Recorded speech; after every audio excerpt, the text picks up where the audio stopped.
تبارك الذي نزل الفرقان على عبده ليكون للعالمين نذيرا نحمده ونصلي على رسول الکریم۔ احد میں صحابہ کرام رضی اللہ عنہم کی شہادت کے بعد منافقین بار بار صحابہ کرام کو اپنے شہداء پر دکھ بھری باتیں کہہ کر ان کو ٹینشن دے رہے تھے۔ اللہ جل شانہ نے الگ الگ انداز میں ان کے جوابات دیے، اور بہتر تو یہ ہیں کہ یہ سارے جوابات صحابہ کرام رضی اللہ عنہم اجمعین کے لیے تو تسلی بخش تھے ہی، آنے والی پوری امت کے لیے، ہم سبھی کے لیے ان جوابات میں بہت ساری نصیحتیں ہیں، اس لیے کہ جان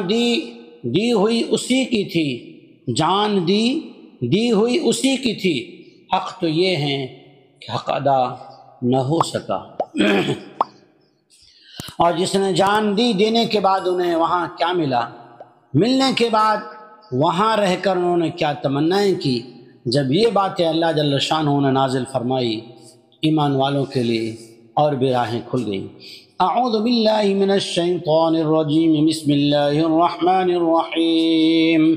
الذین قالوا لاخوانهم وقعدوا لو اطاعونا ما قتلوا قل فادرؤوا عن انفسکم الموت ان کنتم صادقین۔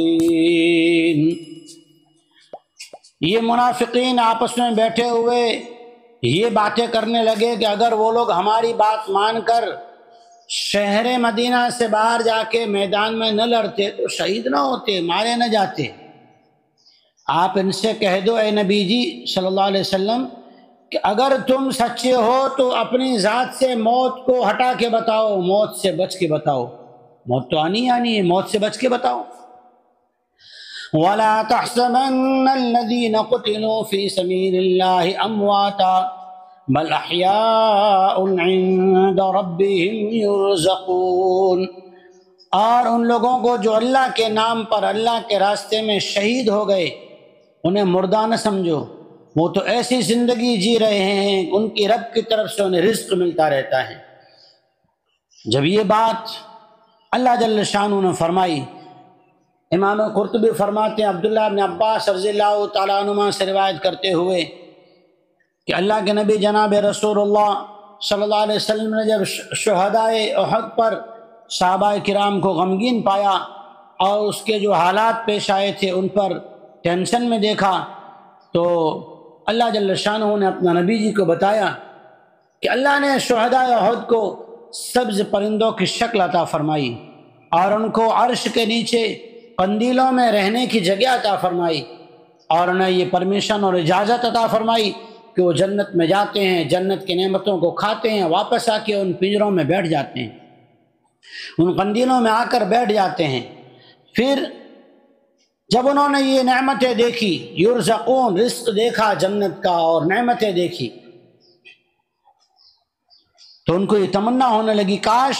شہادت کے بعد کی نعمتوں کا ہمارے رشتہ داروں کو بھی پتہ چل جائے تاکہ وہ بھی اللہ کے نام پہ قربان ہونے والے راستے پہ قائم رہیں۔ اللہ جل شانہ نے ان کی اس بات کو، اس تمنا کو زمین پر قرآنی آیت بنا کر نازل فرمایا۔ فرحین بما آتاہم اللہ من فضلہ ویستبشرون بالذین لم یلحقوا بهم من خلفہم الا خوف علیہم ولا هم یحزنون۔ وہ اللہ کی طرف سے ملنے والے فضل سے خوشی میں مگن رہتے ہیں اور اس بات سے بھی خوشی کی تمنا کرتے ہیں کہ جو لوگ ہمارے پیچھے رہنے والے ہم سے ملے نہیں ہیں، اللہ کرے انہیں ایسا راستہ ملے کہ جس کے اندر ان کے لیے کوئی خوف نہ ہو اور ان کو یہاں آنے کے بعد کسی طرح کا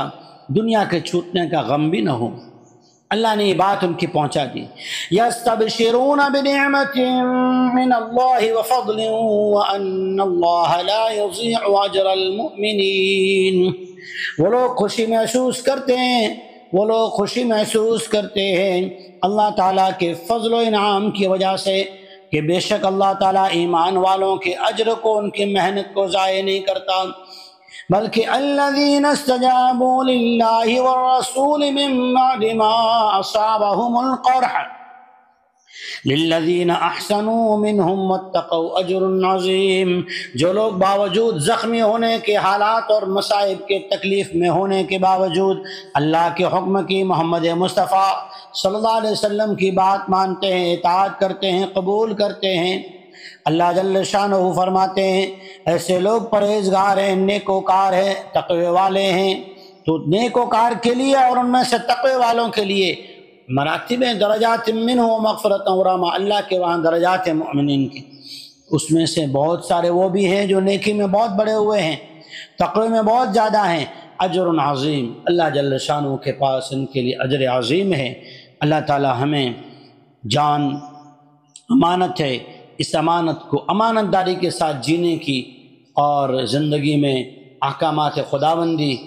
اور اجابت احکامات خداوندی پر لگانے کی، اطاعت محمد مصطفیٰ صلی اللہ علیہ وسلم میں لگانے کی توفیق عطا فرمائے۔ وآخر دعوانا ان الحمد للہ رب العالمین۔